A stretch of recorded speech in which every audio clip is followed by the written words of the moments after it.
వలన వర్ధమైలో విశ్వాసము ప్రారంభమైనది. ఏమిటి ఆ విశ్వాసం అంటే? ఆ దేవుని ఎదుట, ఆ మనుష్య కుమారుని ఎదుట నేను కూడా వెళ్ళి ప్రార్థించిన ఎడల, అడిగిన ఎడల, విజ్ఞాపన చేసిన ఎడల నా ప్రార్థన ఆలకిస్తాడు అన్న విశ్వాసము అతనిలో ప్రారంభమైనది.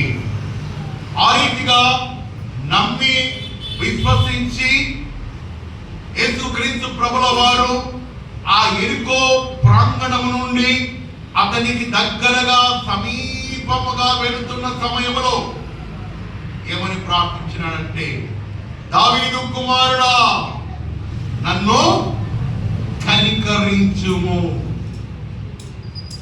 అని ఆ దేవుని ఎదుట తన గుడ్డితనమును బట్టి, తన అంధత్వ స్థితిని బట్టి, ఆ స్థితి నుండి స్వస్థత కొరకు, ఆ స్థితి నుండి విడుదల కొరకు అతడు దేవునికి ప్రార్థన చేసినప్పుడు, దావీదు కుమారుడా నన్ను కనికరించుమని మొరపెట్టినప్పుడు సృష్టికర్త దేవుని కుమారుడు అతని మొరకు ఆగిపోయెను.